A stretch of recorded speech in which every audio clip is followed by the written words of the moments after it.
All right, everybody. It has continued. I'm continuing on talking to the people that I find interesting, that I enjoy the most, and I know you too will enjoy these folks, mostly because they're awesome. And you've also heard this gentleman on the show before, another broadcaster like myself, ladies and gentlemen, Mr. Billy Dees. How is everyone doing this evening? I hope you're doing absolutely fantastic. It's this has just been an interesting time because I was listening to your program right before we got on, and it was because you do interviews as well, and also you Sure. do solo shows. Yes. And I because I do both, I don't necessarily think that I don't find it uncomfortable at all. I find it just I'm just as comfortable doing either one. Do you have a preference between the two? Well, certainly they both have their advantages. For a while there, I was tempted to split off the solo shows with another identity, calling it something else. But as it turned out, in the process of that a couple of years ago, my audience was always trying to find me. Well, he's doing an interview today, so he's over here, and then he's over here for this other thing. And it just got to the point, why make the audience search, out different shows? So no matter what I do now, I put it on, the Billy Dees podcast, whether it's an interview, whether it's a solo commentary of some kind. And a lot of the podcasts that I produce for other people, sometimes people want it on there, sometimes they don't, which is fine. It's their preference. But I think I really like the interviews. I'm a communicator and I enjoy talking to people. I believe that's very important. And listening is a big part of that, which is something that has been a lost art. By the same token, I feel the commentaries, because of the fact that I really enjoy professional audio and I enjoy audio only as a medium. I really, as a communication medium, I find the spoken word is an art form. And when you're doing spoken word with a professional microphone, your voice is going directly into someone's ear. Even with video, there's a certain amount of distance involved. And with audio, you have to convey whatever it is you are talking about through your ability to speak, how you choose words, how you enunciate, how you put emphasis on certain syllables versus not. And I believe that's a big part of podcasting. That part of podcasting, I'm very excited about the fact that it has renewed audio only as a storytelling, communication type medium. With that being said, I've kind of find it odd that a lot of people who have jumped on the podcasting bandwagon are simply just stripping the audio off of their YouTube videos or something like that and throwing it on some podcasting platform. And to me, that's not what a podcast or an audio only program is. But for those that do it and do it well, I'm very glad that the medium has given new life to that. I every once in a while will get offers to do audiobooks. I haven't accepted one. That's a lot of work. I mean, that is a lot of tedious work. Mm-hmm. But here again, that's another medium now that has given new life to voice artists. So I'm very excited about that. So both of those dynamics are something that I enjoy very much. Yeah, I have a similar experience to what you were just referring to, and I purposely separated them. Yes, and that's fine. Yeah, and the funny thing about it was I thought that there would be a lot of crossover between the two audiences, and no. So it's like there is some crossover, but it's like I feel like a guy that has two families. Yeah, and let me slide across town to do my interview family really quickly. I hope they don't. Hope the other family doesn't get upset with me because I'm gonna slide across town. And, yeah, that's what. Well, that's interesting that you have two distinct audiences. And that's great if that works. Everybody has to find their own niche in terms of how they're marketing themselves, how they're getting their program out there. And that's very interesting. You can almost, kind of adopt like an actor. You can adopt two different personas that way. So that's cool. the thing I've noticed though, is especially when you're referring to the people that do the video podcast and strip out the audio. If I ever actually did video, I would still tell stories exactly the same way, knowing that there's going to be some people that prefer the audio component. It's like if you record a stand-up comedy album and you're a physical comic, Marcel Marceau's album would be horrible. Yeah. Yeah. I hear a lot of clapping, but I don't know what the hell's going on. At this party, he's making a flower with his fingers. Oh, okay. Yeah. That's interesting. Let me qualify that. I think that if you're doing a podcast and you just happen to have video on it and you're still doing audio as a priority, you're not, for example, like you said, doing something very visual that requires the medium of video. I don't necessarily have as much of an issue with that. Mm-hmm. What I have an issue with is a lot of the TV stars now who have cable news programs and other things, and they're starting their quote unquote podcast, and they just simply take the audio out of what they're doing with TV and throwing it on there. Mm-hmm. To me, that's not audio content. That's kind of like a simulcast. Mm-hmm. And here again, there's nothing necessarily quote unquote wrong with it. That's not what I'm saying. But what I am saying is when you create content for the audio only medium, you're putting in a different emphasis on how you're speaking. It's a different style of communication. And I think I try to preserve as much of that as possible in podcasting. But you can't ignore the video element. I mean, Joe Rogan and all these people, you can't argue with the fact that video is now becoming a component of podcasts. So, first of all, you're too diplomatic. You're too nice. You're too professional. Let me just say what I think. They stink. Okay. Yeah. Yeah. Because there's certain things I don't mind. Essentially, if I get an opportunity to. Like if I'm driving someplace, if I'm walking, if I'm jogging or something like that, and I want to listen to the Rachel Maddow show or some news program or something like that, or or CNN, whatever news program is on, just using those as an example. I like the fact that I can listen to, because quite frankly, if you put your phone in your pocket when you're doing YouTube, your hip is going to.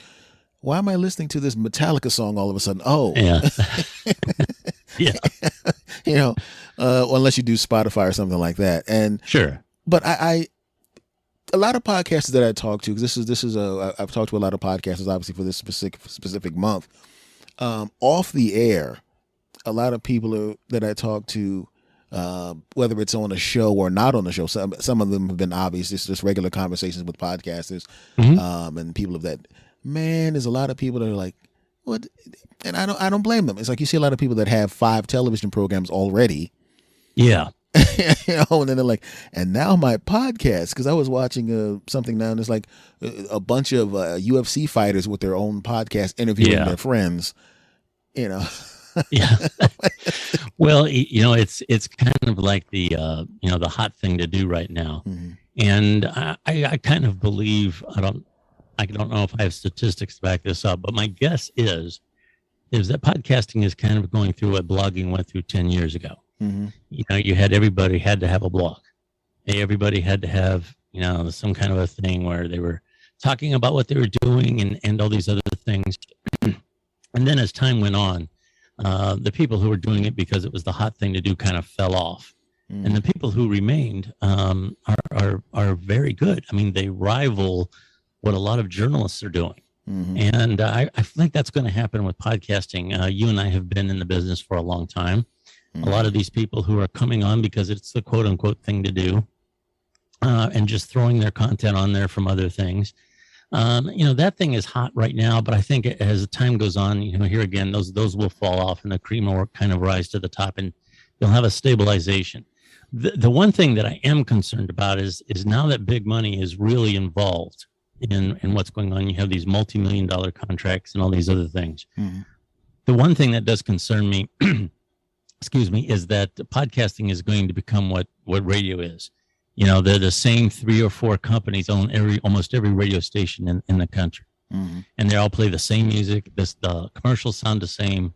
The promos sound the same. Everything sounds the same. The songs that they're playing are all the same.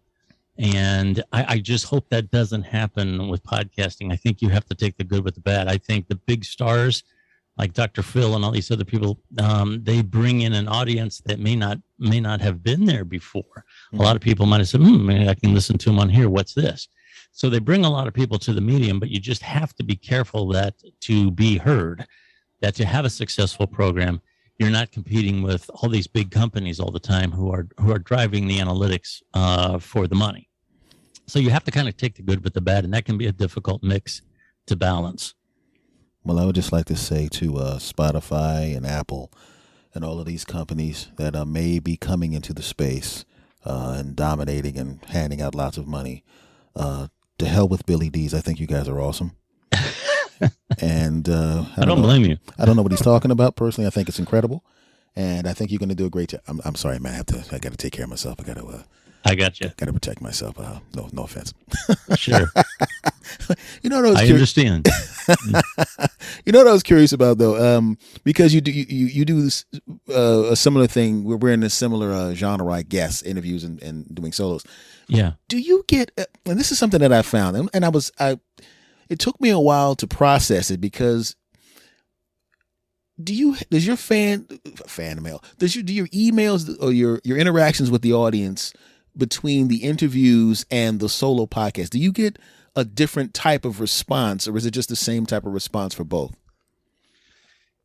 I'm going to say that they're very similar only because I believe, I hope I do. I try to have a well-balanced approach to anybody that I'm talking to or any subject that I'm covering. Mm. The one thing that I try not to do, and I can't imagine myself doing it, is being one of these, a political rant type show where I'm either a conservative or I'm a liberal and I'm saying how bad the other people are and how good and sanctimonious we are. That's not something that I feel there's way too much of that, way too much. It's out of control now. Mm-hmm. And one of the things I tell my audience, I preface a lot of my commentary with, I'm going to try and take you in a direction that you may not expect.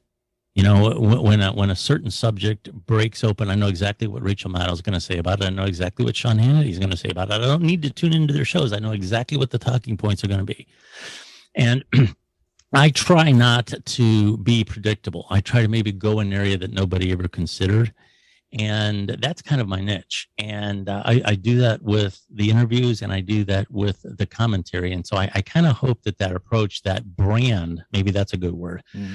The brand that I bring in myself is consistent. And that's kind of, so yeah, I would have to say that generally speaking, I haven't got a whole lot of extreme comments. It happens occasionally, but I don't get that too much.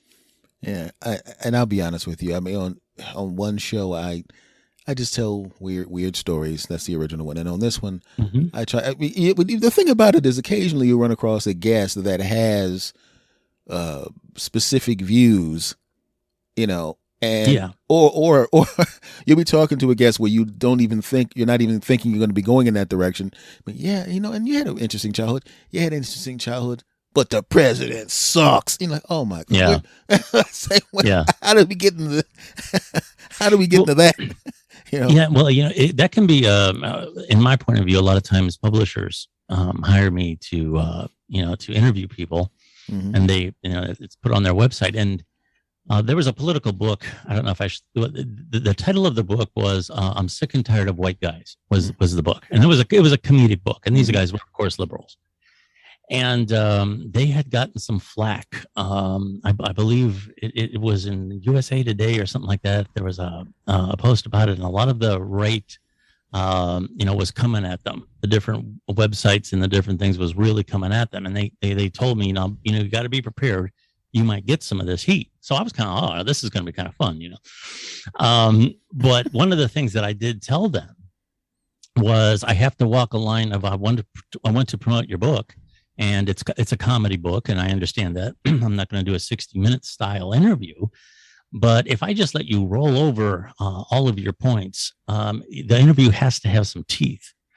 So I have to, I have to throw in a few zingers in there. I have to make you defend your position, or otherwise it becomes an infomercial. It's just nothing but a 30-minute commercial for your book. And that's not going to be what the audience wants. So I had to strike that balance. I had to give the interview some teeth, but at the same time, I had to remember that this was something that was designed to promote their book. So that was an interesting line to walk. And I didn't get any negative comments. I was hoping for the hate. I told my wife, they apparently had some death threats and some other things. I told my wife, I said, be prepared for anything. What's going to happen? But, to my disappointment, I didn't get too much. They did. All the comments were directed at them. And somehow or other, they shot past me. I don't know how that was possible, but so you kind of have to give that. You have to let them have their say, but you have to keep it within a certain parameter, because you don't want it to become so overwhelmingly, a driven message that it turns off the audience. Yeah, it's really, really interesting, because I remember when I listened to radio when I lived in Los Angeles, there was a lot of talk radio, and they were actually everybody that I listened to was actually very, very good broadcasters. Whether I agreed with them or not, they were just really good broadcasters, so much so that even if they had a different political view than you, they weren't so hard to a specific wing, left or right wing. They weren't so harsh. And so you could actually enjoy the humor.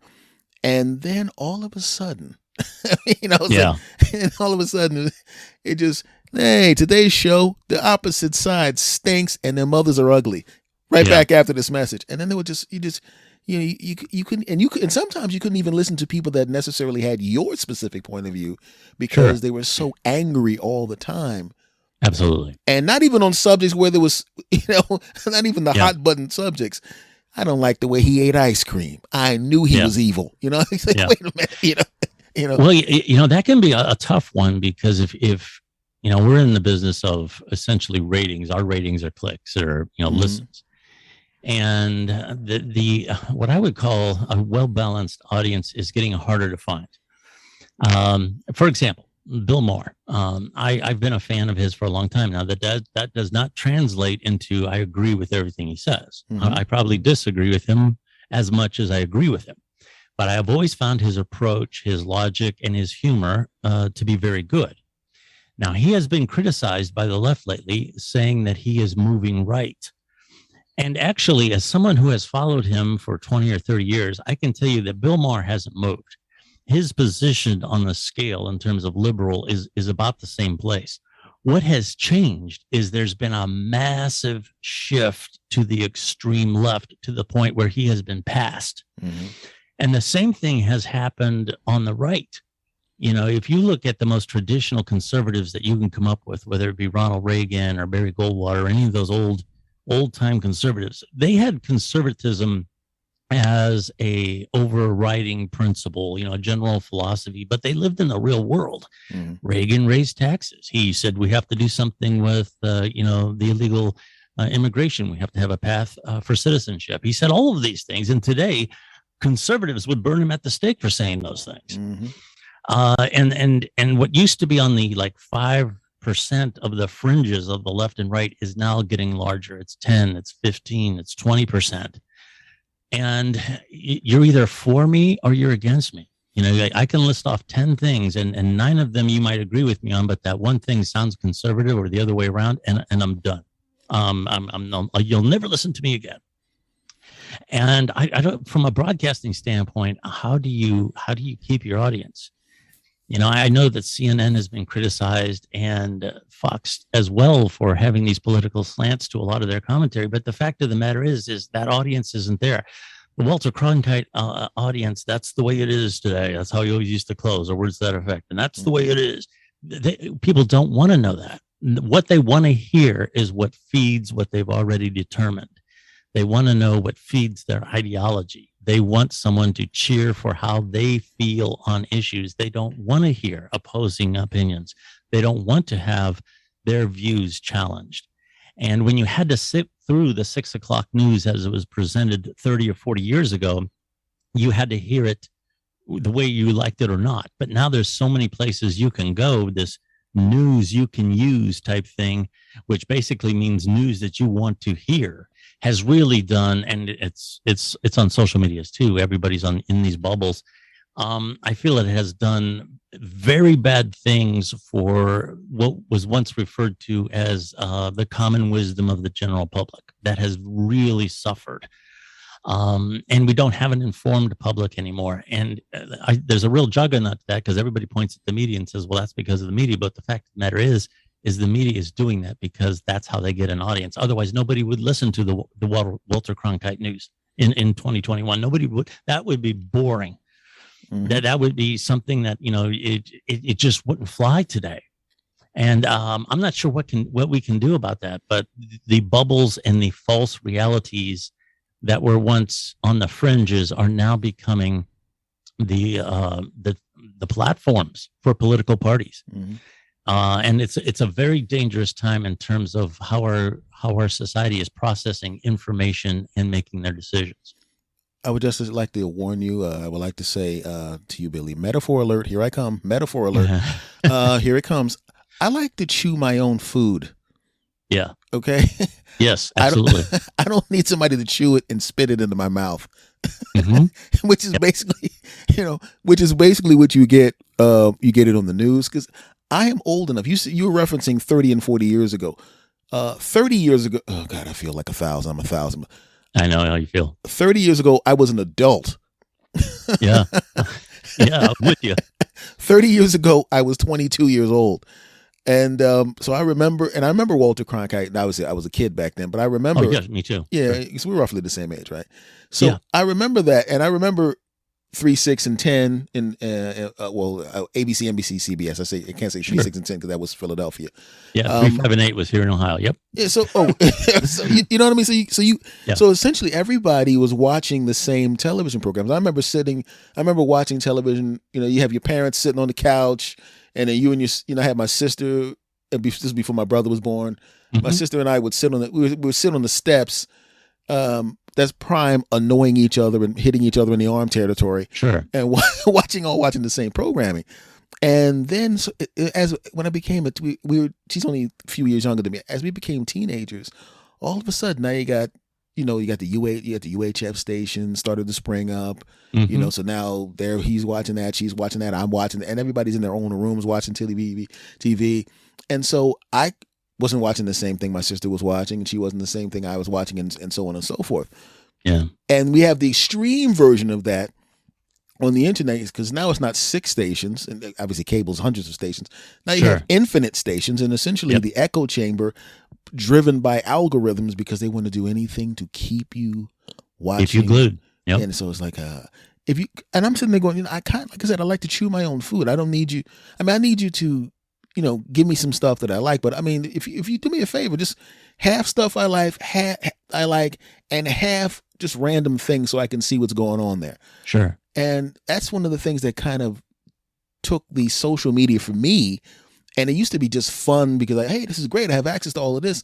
And it took most of the fun out of it and turned it into merely a tool.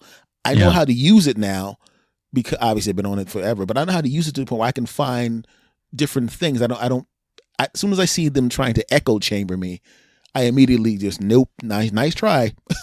Yeah. And I slide out of the shackle they try to put me in, because I want opposing points of view. They say steel sharpens steel. Well, yeah. I mean, say for the sake of argument, you and I both really vehemently disagreed on something.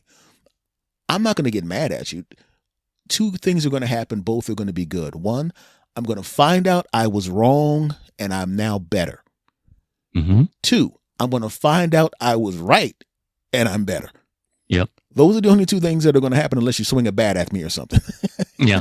Well, another thing that can happen is that in the course of our discussion, the fact that I listen to you, you listen to me, mm-hmm. sometimes we can come up with a whole new conclusion. And that's like the best thing ever.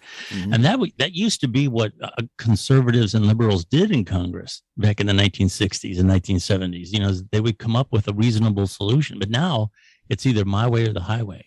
Mm-hmm. And, you're either with me or you're against me. And talking about the evolution of news, I did a commentary about this a while back. And the short version is that I believe what really changed everything, if you look at the history of broadcasting in the 1950s and the early 60s, news was a public service. Mm-hmm. television stations kind of did it begrudgingly. It was something that they had to do for their FCC requirements, inform the public and all this. And they really weren't that into it. But the Kennedy assassination that weekend, everybody in America was glued to their TVs. And it occurred to somebody somewhere, you know what? We can sell a lot of cereal with this news stuff. Mm-hmm.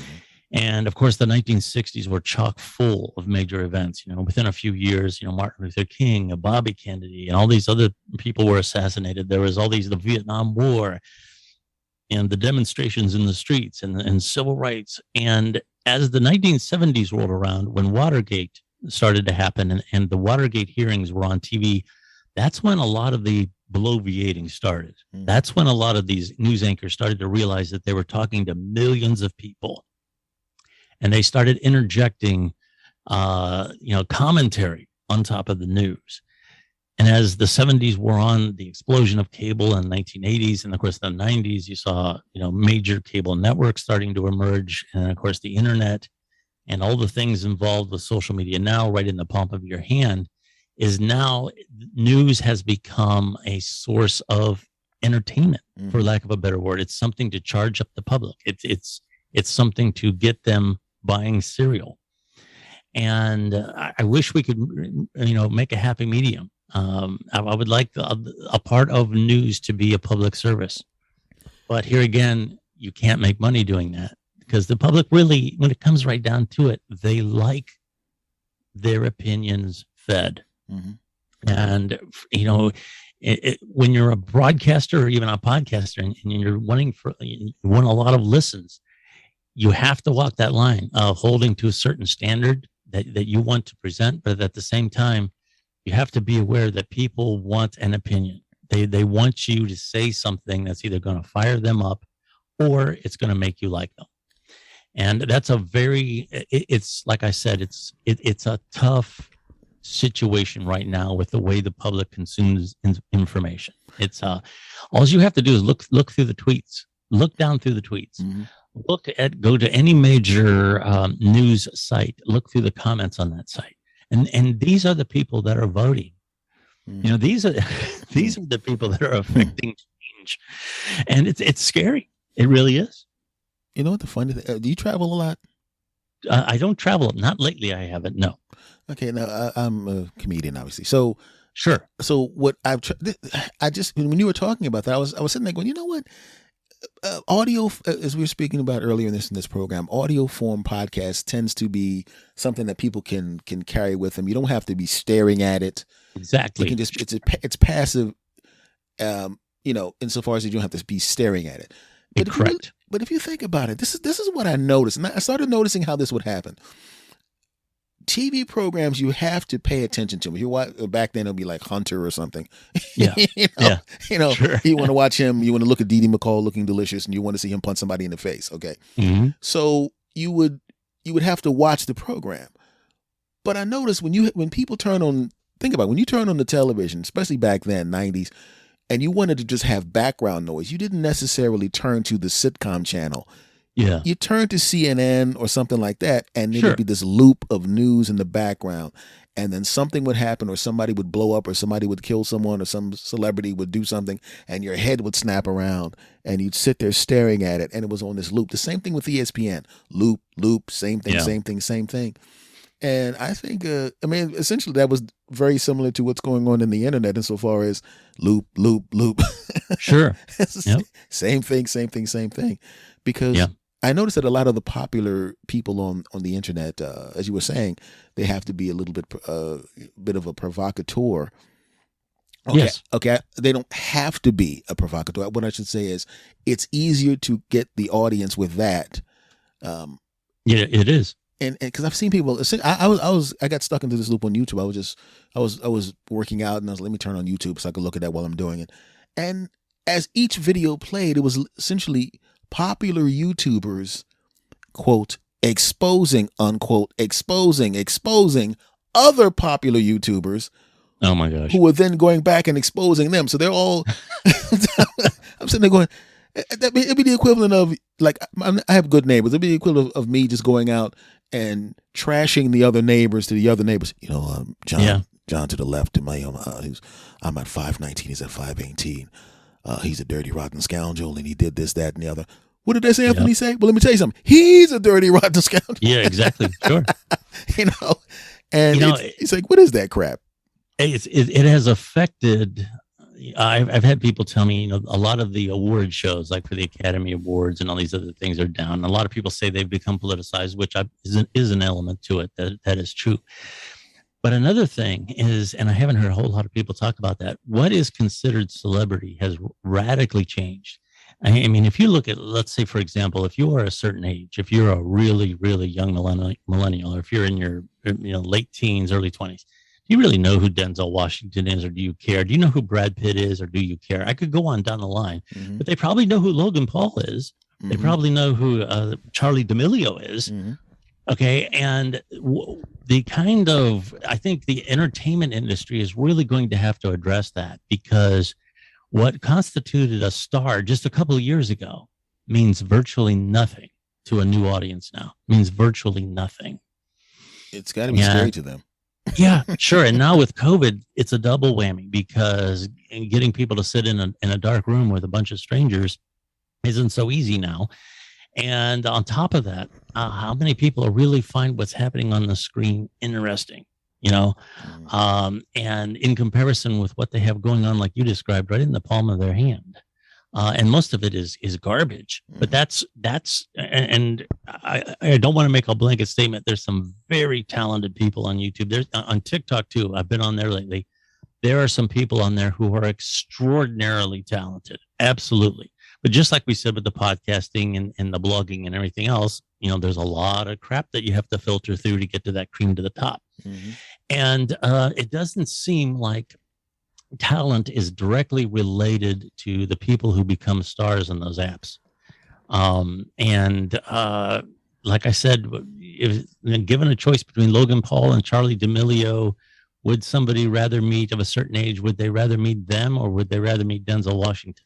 Now, I know I'd rather meet Denzel. I would, but if you're 17, 18, 19 years old, you're going to want to meet somebody who's on TikTok and is cute and has got 5 million followers, So it's a different world all the way together in terms of what's happening now in terms of entertainment online, news online. Things have really changed.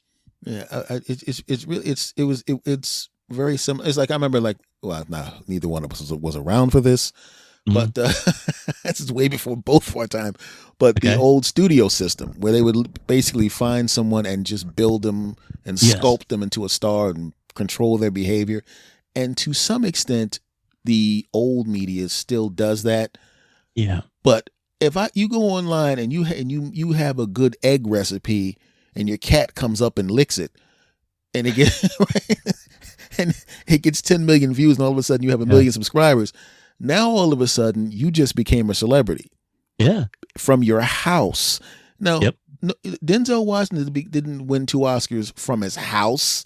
Yeah, you're right. James Dean didn't shoot that film at his house, but you literally with your phone can turn into something. And people that are consuming content now tend to want things right the hell now. Absolutely. I am not going to the movie theater. I mean, I may go to the movie theater if James Cameron, like the kids will go see James Cameron because they know there's going to be lots of special effects. Yeah. But they also have Netflix at the house. Sure. Because to be honest with you, I haven't been to the movie theaters in a while because, I got Netflix and Hulu. And, sure. And that's a factor too. Yeah. And the screen's kind of big. So, but we're both at the same, you and I are both in a group, in an age group where we're literally directly in the middle of 2 different tsunamis. Yes. Yeah. We're Generation X. Yeah. We're right in the middle. Yeah, we're right, sit smack dab in the middle, which is a good thing in some ways, because even though I'm a lot older than a third of my audience, the young people still like what I do. Sure. And the older people, I'm their age, so they like what I do. And it's the same thing with what you're going. If you look at the demographics of your audience, you'll be surprised at how many young people are in there. And because this is what they like, they want to hear you. They want to jog, Sure. So it's really an interesting thing to sit between the two and watch them because they're arguing with each other and we're just kind of sitting between them like, oh, all right. Yeah. I mean, how many people are attacking us? Yeah. Yeah. That's a little joke of mine. I always say with Generation X, nobody ever, we're the passed over generation because we really didn't do anything. No, the 80s were a good time. Yeah, man, my 20s were the best. Yes, me too. Yeah. And 30s were pretty damn good too. But this, Yeah, and sure. so and it was really weird because I'm watching like the boomers and generation. Was it the millennials are arguing with each other? And they blame everything. Yeah, it's hilarious. And I'm going, y'all both idiots. Just calm down. Yeah. Yes, it's gonna be okay. I'm sitting in the middle. I'm looking at both of you fighting, and then they, because people are like, we just don't care. It's like, guys, it's not that big of a deal. It'll be all right. It's gonna be okay. You like watching TV. You like watching stuff on your phone. Okay, sure. Just you watch stuff on your phone. You watch stuff on the TV. His music sucks. Didn't your parents think your music sucked? Yeah. So sure. So it's the same cycle. It's gonna be okay. But I just get a really big kick out of that whole situation because I was listening to your show and you were talking about woke. Oh, okay. And that is another thing where I mean. Well, you just get. I'll put out something completely innocuous. At least I think it's innocuous. Oh, sure.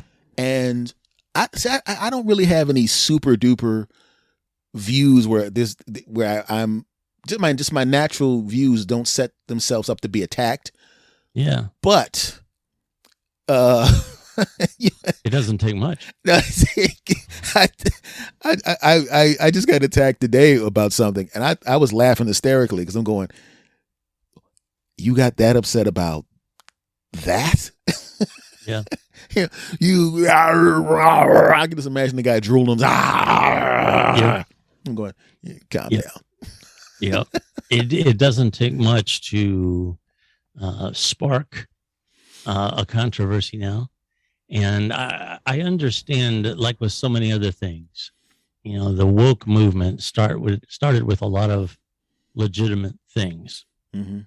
Whether it be gender, race, and a lot of other things, that they were very legitimate things. But it's just like with so many other things, they start to grow, and now they're actually causing a backward movement. There's this, everybody has to wear a badge now. Mm-hmm. I'm this culture, I'm this gender, I have this sexual preference, and we have a million different ways to divide each other up. Mm-hmm. And it seems like in a strange way, there's more segregation now mm-hmm. than there was, 50 years ago. Mm-hmm. And my message would be to people out there is, we all have our differences. I think we need to respect each other's experiences. I think one of the worst things you can do is tell somebody, well, that doesn't really happen anymore.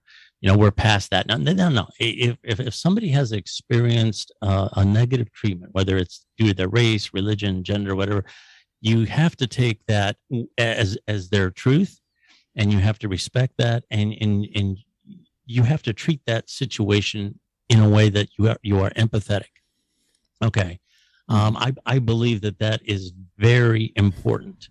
However, when the political movements pick these things up and run with them, they become badges. And when we talk about conservative versus liberal, and we talk about race, we talk about religion, we talk about gender, we talk about sexual preference, and we go on down the line here. What it boils down to is these are more or less costumes.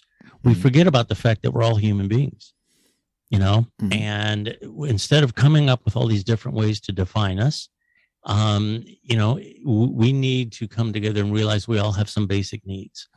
And it really doesn't take that much to make most people happy. Food, mm-hmm. clothing, and shelter are pretty much what everybody needs.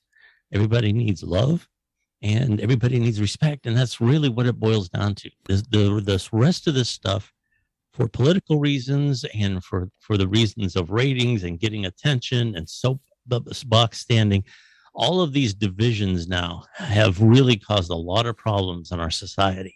And you and I, like I said, we're about the same age. Mm-hmm. There have been times when I wasn't too sure what the future was going to bring, but this is the most nervous I've ever been.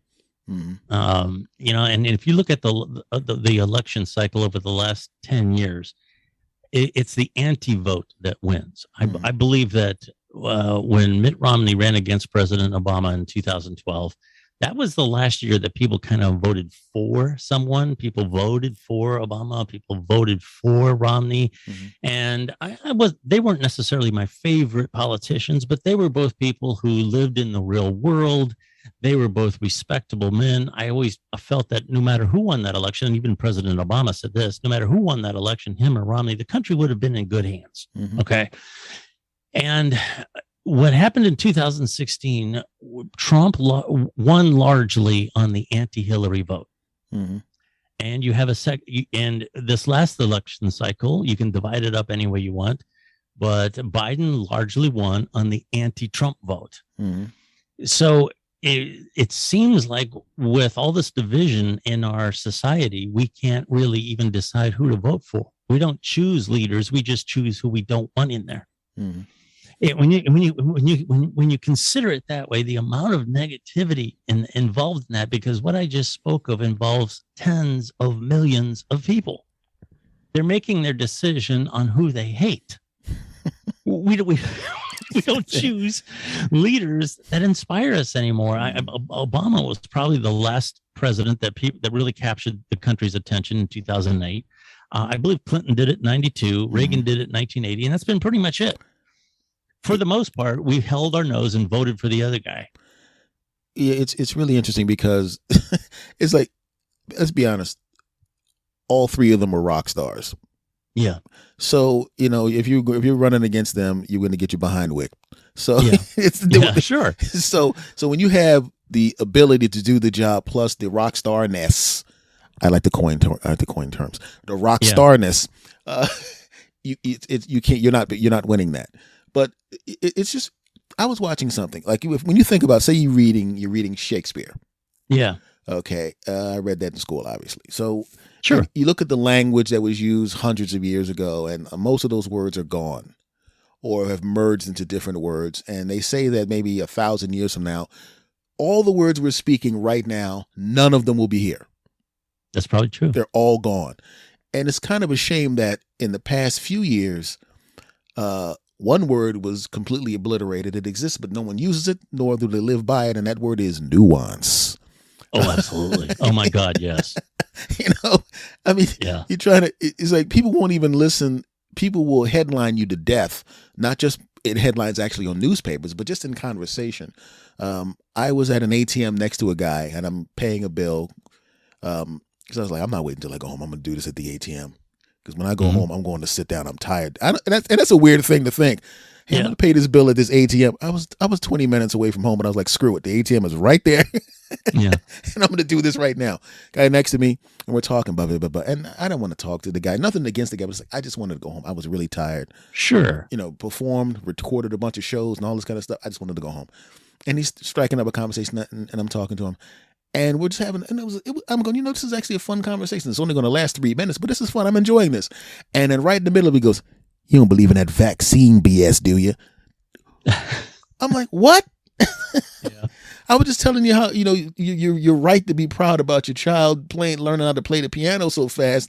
And then all of a sudden you turn, I said, dude, I'm not having this conversation. Sure.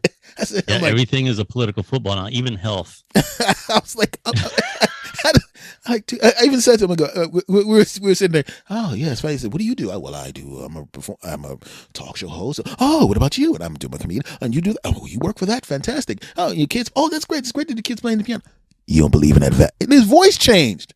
Yeah. Hey, what's going on? Vaccine.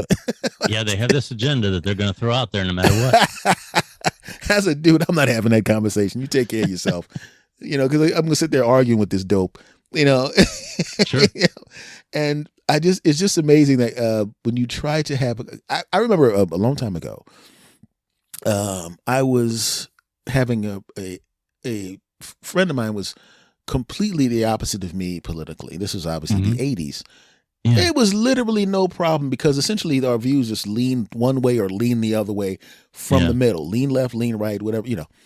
And now it's just like it's like what do you think is expanding faster, the universe or the fringes of the political parties? Because they're both shooting away.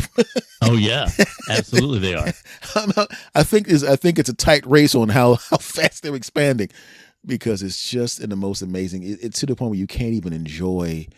Um, you can't even enjoy. It's like when you watch it. Say for the sake of argument, I grew up on when I was a kid. I used to go spend summers with my grandmother and my grandfather, Hmm. and they loved watching certain TV programs and game shows and things of that nature. So I became Yeah. a big fan of these personalities, a ton of them. And Yeah. then you find out once the divide happened and the political parties just started running in opposite directions, and all of a sudden you see people that you loved on television, people who you know when you think about them you smile if you see them on a network show, and they just say some of these ridiculously vile things, Yes. and it's like I can't even. It's like and to the point. So much, even if you disagree with me, I can watch your show. But there was some things that was so vile coming out of their mouths, and you knew that that's how they really felt. And you know, I can't enjoy their content because of how far and how vicious they were in attacking other human beings. I just couldn't, and that disappoints me. You know, that's one of those Yeah. things. It just disappoints me that that's what we have to deal with and look at right now. I totally agree. It's like I said, the climate out there in terms of how you have to communicate with people, whether it be for comedic purposes, informational purposes, political purposes, you have to appeal to an ideology. You have to champion a cause, and it's not the way that good information is processed. And I'm not sure what's going to turn it around. I have to do that? Oh, okay. Well, then I'll just admit to something. Redheads. I hate them. Yeah. Yeah. That was a joke for you. And also, Yes. one of my best friends is Yes. his entire family looks like the logo for Wendy's. Yeah. And Oh, that his whole family. And I know he's going to hear this when this comes out, and I already know there's going to be a phone call. I'm going to pick up the phone, and there's going to be hysterical laughter on the other end of the phone, yeah. because he Yeah. knows I'm referencing him, and he gets the inside joke. But Yeah. so Yeah. when, George, I heard George Carlin one time. He said, "Here's something you don't see every day: a 6'4" Chinaman with red hair." well, maybe he doesn't. I know plenty of tall Asian redheaded guys. Nope. Yes. But well, let me ask you this: as a Sure. broadcaster, because you're a broadcaster and you've been a broadcaster for a long period of time, Hmm. and in my opinion, doing it at a high level, because I enjoy what you do, my friend. Oh, thank you, and likewise. What do you actually? I mean, when you listen, when you just not just podcasting, obviously, Mhm. but when you consume, because you're actually in the industry, when you consume just for not for research, just for enjoyment itself. If you just go, I'm going to sit back, I'm going to eat this sandwich, these chips, the soda, whatever you eat. What do you consume? What do you like to? What do you watch? You know, that's a good question. I go through phases. I generally like when I'm just, like junk food, Mm-hmm. for in terms of programming. I'll just kind of flip the TV stations around, and what's this one, Chicago Fire? I believe that's on tonight. That's something that I'll watch. It's melodramatic, it's Mhm. corny, it's predictable, but it's mindless stuff. Mm-hmm. And I want to be clear. Okay, I don't do that every night, and I don't think it's a good idea. But the idea that we it's what we call in the mental health industry is you have to take a wellness break. Mm-hmm. And there's so much stuff now that is inflammatory. The news is frightening, whether it be about COVID or whether it be about China's aggression or the Russian cyber bullying and cyber attacks and all these things. You hear all these things, and it can wear you down. So, when you have a chance to just veg out, and I think that you can waste a lot of time online and you can waste a lot of time watching TV. But by the same token, it's okay to watch one of those Netflix series and veg out for a weekend if you need to do it. You know, I haven't watched it yet. I've heard a lot of people tell me about this Sheets Creek on Oh, Netflix. I've heard. I still haven't seen it. I haven't seen it either, but everybody tell me you got to watch it. Mm-hmm. And there's a new season of Dexter, the serial killer. Mm-hmm. That's something I might try to consume.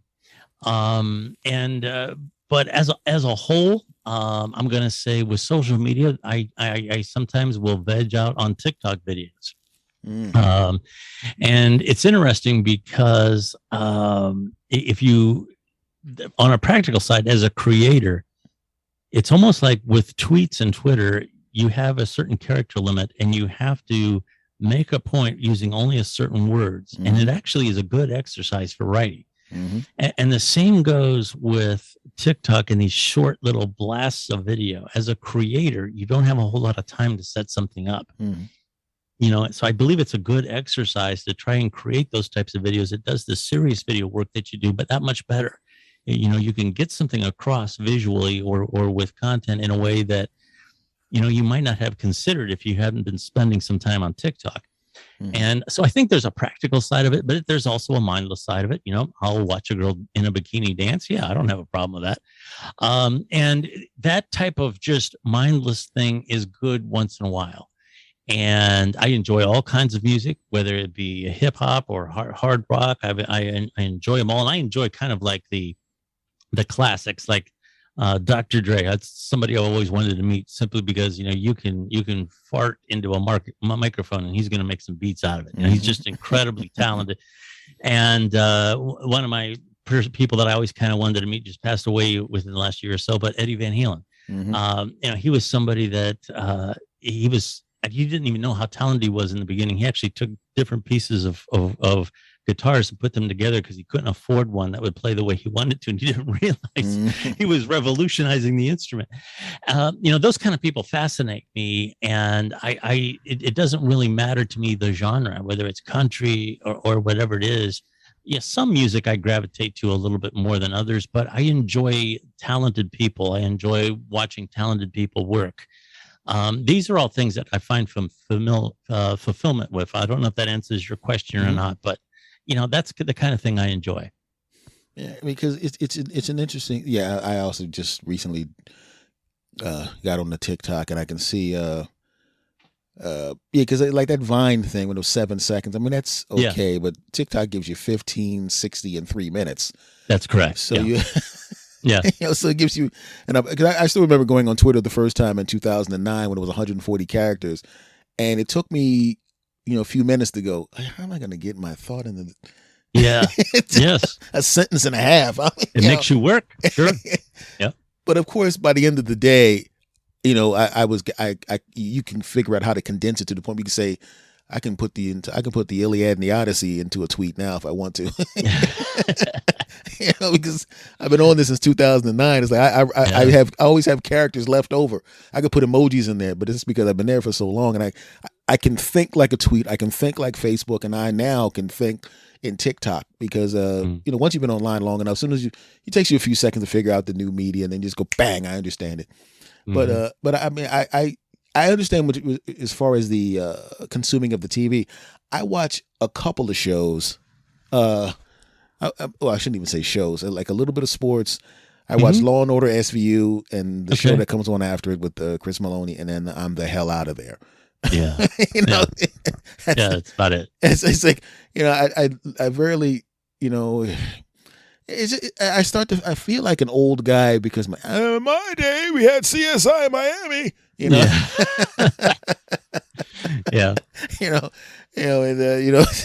Yes. On TikTok, a lot of times they play the beginnings of old shows, and for some reason, the $6 Million Man has been coming up, and that beginning, that's one of the classic that still fires you up. We can rebuild him, we can make him better than he was. And the one thing I will say about being an old guy looking back at those shows is that they sparked your imagination that would result in activity. You would go out in the backyard or run down the alley like you were running 50 miles an hour, and you'd be jumping off stuff. I'm sure a lot of kids back then broke their ankle Oh or yeah. jumping, you know. But now, if that show was popular today, the kids would watch the show and go straight to the $6 million app and play the game. You know, it wouldn't translate into activity like it once did. And here again, I'm all about electronics. I'm not so much a gadget freak. I enjoy real technology like computers and stuff. And I do have, you know, I'm one of those people who get the latest phone. But I think that you have to have a balance for that. It seems like we go to that so much for our mental development. Children do. We go to it so much for information. We go to it so much for entertainment. And we really need to find a way to entertain ourselves and enjoy human interaction again. And that comes down to, you know, how we process information. We've been programmed to process information a certain way based on, and, you know, if you're of a certain age, you've been fed your entertainment, your information, your opinions about things through the little bubbles that you've created, depending on who you follow. And I just don't know if that's a good thing. I'm still trying to decide that. Yeah, and I noticed a while ago you said "we" in mental health. You referenced it that way. Yeah, I actually work for a nonprofit. I work in the marketing department, and we are in Ohio. We're one of the largest mental health and AOD, which is alcohol and other drugs recovery. We have some great social outreach programs. We have caseworkers, and we also have a really good school-based mental health program. I can't. They don't like you to talk about the name unless it's been pre-approved. The marketing department has to give it its blessings. That's the only reason I don't say the name on my program or anything else. I just don't want to create a problem. But I feel really good about the work we do. We're a nonprofit. I enjoy that culture. You know, I worked in the for-profit industry for most of my life. A lot of it was selling media. A lot of it was selling high-performance electronics. And there was always that benchmark, you know, 90 days out, we got to hit this, or you're all in big trouble, blah, blah, blah. And with a nonprofit, you know, you have to be, you know, financially responsible. You need the lights to come on. You need the people that are working for you to be able to earn a living. But at the end of the day, people are working at those places because they want to be in that work. They want to be helping people. They're not there to be rich. Some of our highly degreed people, which I am not, but a lot of the highly degreed people, we have people that have PhDs and all these other things that are working for us. Those people can go out into the private sector and make a lot more money than what they make working for us. You know, they're there because they want to be. And some of our frontline counselors, when I get a chance to go out with them, we have a couple of caseworkers who work at a homeless shelter. And some of the things that they deal with people coming through the door who have been badly injured, there's cases where they've been shot at, the homeless people have, and they don't know how to access help. They don't know how to access health care. And what little money they might get from different programs, they blow, so these people have to try to help them manage their money so they have food throughout the month, you know, after they get some money. And a lot of these people that they're trying to help don't really appreciate the fact that they're trying, you know, they get mad because their money's being managed for them. And I could go on and on about this, but I can tell you those people that work in those offices are doing God's work. And I mean that sincerely, because those people are making the world a better place. Because, you know, a lot of the people that come through there may or may not have the benefit of what you're doing for them. But that 1 out of 10, that one person who stops drinking, that one person who manages to get into a detox program and stay clean, and they go out and their children have their father, or their children have their mother, in which case they wouldn't have had it not been for that healthcare worker, for that caseworker who's working for next to nothing in that little building.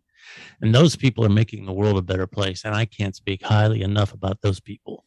I talk about making the world a better place for a living when I work, when I'm in the office there. But those people really do the heavy lifting. And I can tell you, I work for an organization. When I come home, I used to be worried about whether or not the company that I work for was going to hit its financial mark. And now I come home and I know that somewhere throughout our agency, one person has had their life turned around because of what they do, at least one. Mm-hmm. And that makes all the difference. I'm helping people who are affecting change and making the world a better place. Just let your audience know we're at the end of September. Suicide Awareness Month has been September. It's been a problem here in Ohio. We had a whole rash of suicides in the school system where I am at a couple of years ago. I mean, a bunch of them. It was bad. Mm-hmm. One right after the other, 16, 15-year-old Mm-hmm. kids. This is all part of getting back to what you were asking me about mental health, taking wellness breaks when you're at work. If you need to go out to your car and turn on your favorite song and sit in your car for a while during your lunch break, do it. There's no saying that you have to sit at your desk. There's no reason why you have to maintain a conversation with your workers. Do whatever you need to do to give yourself that space. And taking a vacation doesn't always need to be a complicated vacation. You can go take a day off and just do nothing. Like you said, binge watch SVU if that's your thing. It's so important to have. We're starting to realize now the importance of wellness breaks, of having that in your life. Also in this last year, I've been a part of the diversity and inclusion group, and I found that very educational, and I've also found it a good release to make new friends, hear about different experiences. These are all things that I would encourage everyone to do. It's great for your mental health, and it'll help your fellow man. It's just really good being around people that, either inspired by something. Obviously what that is more important than what I'm about to use as a reference, but you'll understand what I'm talking about. Mm-hmm. You're watching a college basketball team. 2 of those guys are going to go to the NBA and make millions, and the rest of them are going to be lawyers, doctors, and work in an office. Yeah. And so when you watch those people, the people that know they're not going to the NBA, this is the last game. They're playing for the pure love of playing basketball. Sure. And so when you see somebody who is inspired to help people, whether it be a law enforcement person, a first responder, mental health, they're not going into those fields thinking they're going to make 7 figures. They know they're never going to make that. They're there because they have a mission and a calling, and they know that. And I always enjoy being around people that have a mission and a calling, no matter what the heck it is, as long as it's in a positive direction. Because it's just great to be around them and to see the effect that they have. Like you were saying, someone who goes children that regain their father, or it could be someone who doesn't have children but then grows on to create wonderful kids from a healthy place, and then those kids have a healthy foundation, and they go off to be productive citizens and so on and so forth. And 2 or 3 generations, they don't even remember that grandpa had a problem at some point. They just are living on a positive trajectory, and they don't even realize that him going to that place or her going to that place was the reason and the catalyst to everything changing for the positive for the generations that go on in the future. So there are people that have been helped that don't even know that the help existed at some point. So absolutely, it's just it's like it flowers out, and it's an amazing thing because I've seen certain things in my time, and it's just even if there were times when I was part of it, and there were times when I just witnessed it. And I know what you're saying. It's a great thing to see, and it's an honor to be around people like that. That's how absolutely I feel about it is. It sure is. That's how I feel about it. So, my friend, before we let you go, I was wondering about this. How labor intensive is doing your show regarding? Because I'm always curious of how the spouses of the people that I talk to that have these, because you essentially have 3 jobs. So if I was to shake your hand, will I see stab wounds from your wife going, "That's enough"? Stab. No. I got to say I'm very lucky when it comes to my wife for a lot of reasons. She really encourages the things that I do because they've been a part of my life, and she knows I need that fulfillment. And I've also been very supportive of her. My wife was a angel when my mom was dying. My mom wanted to die at home, which we we had her do that. It was a process that took months. Mm-hmm. And I don't know that, not every spouse in the world is going to deal with that. Mm-hmm. And she did. And I'm trying to do the same for her. Her father is doing pretty well, considering that he has Parkinson's. Mm-hmm. So, we have to monitor him all the time. And, he's not as critical as my mom was at the tail end there, but he needs help. And, he needs help with navigating paperwork, and he's a veteran. So, they have all kinds of forms for him to fill out all the time. And we are very supportive of each other in that regard. So I am very, very lucky to have the wife that I do. And I'm pretty sure she gets the most jabbing about me and my cat, Dexter, because everybody knows how much I love my cat. That's the question everybody asks my wife. Where do you rank in comparison to the cat? She's very supportive, and I'm very, very lucky. And I got to say, too, she's a smart cookie. She's got her own career. Mm-hmm. And she's highly skilled at what she does. And of course, her job is very time consuming, and I never make her feel bad about having to work as opposed to getting home on time or anything like that, because I know how it feels to have that done to me. And we don't do that to each other. So to answer your question, I'm very lucky.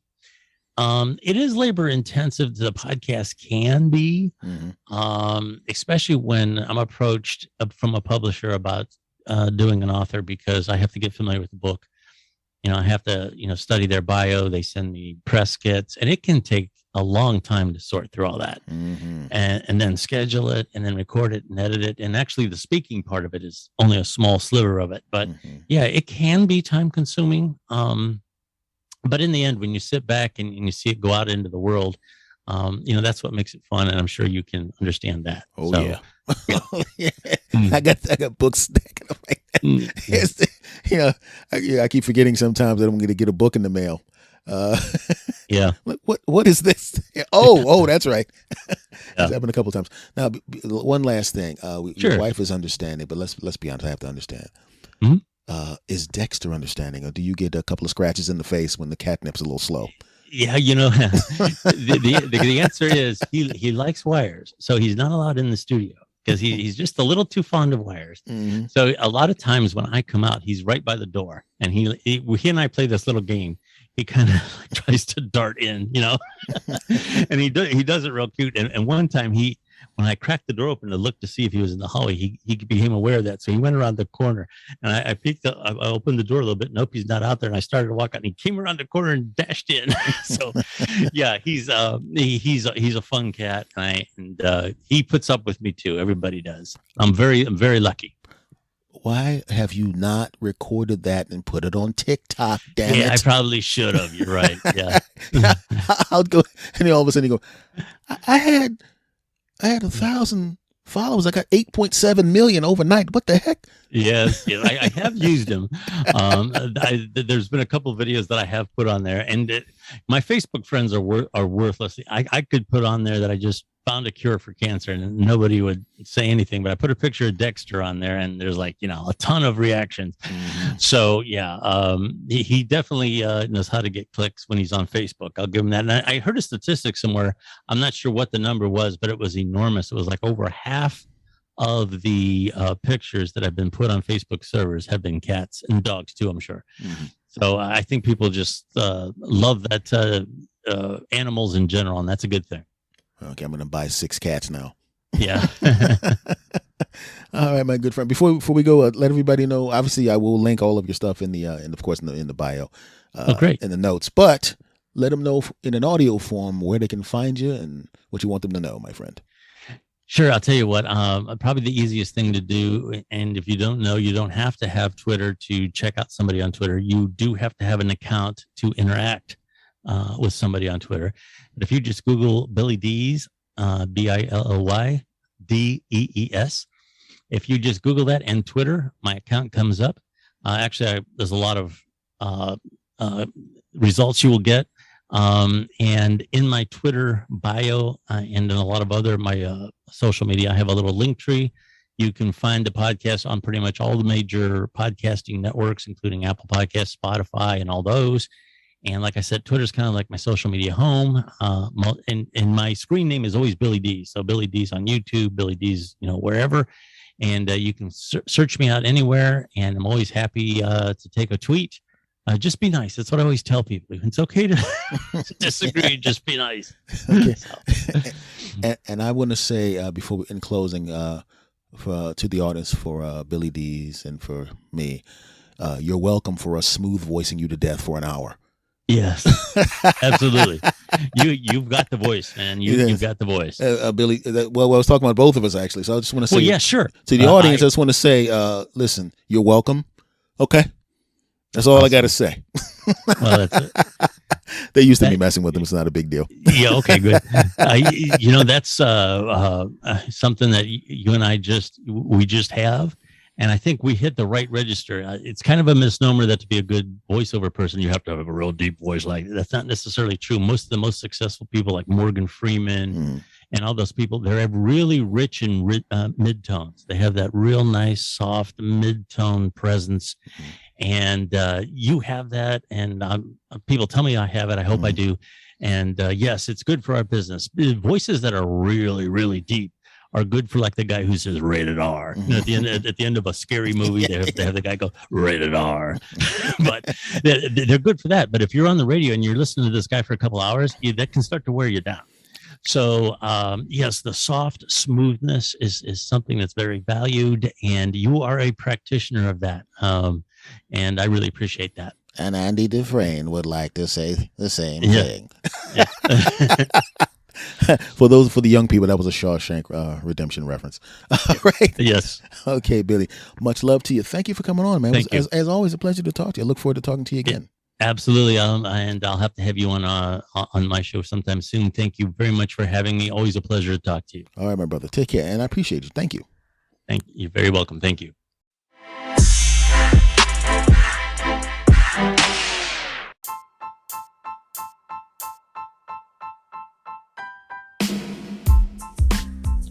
All right, everybody. Thank you very, very much for listening to another show. All the new listeners that are coming on, I want to thank you for coming and hanging out. All the people that have been listening to me for the whole time, once again, much love to you all. The family is growing, and I love every last one of you. If you love this show, and you did, do me a favor, rate and review this podcast on whatever podcatcher you're playing. 17 stars, please. Okay? If you haven't subscribed, make sure that you do. And tell a friend to tell a friend to tell a friend about the podcast, okay? Much love to you all. We'll see you again next time. I appreciate you. I love every last one of yous, and we're going to have more fun in the future. Thank you, and I'll see you next time, my friends. Take care.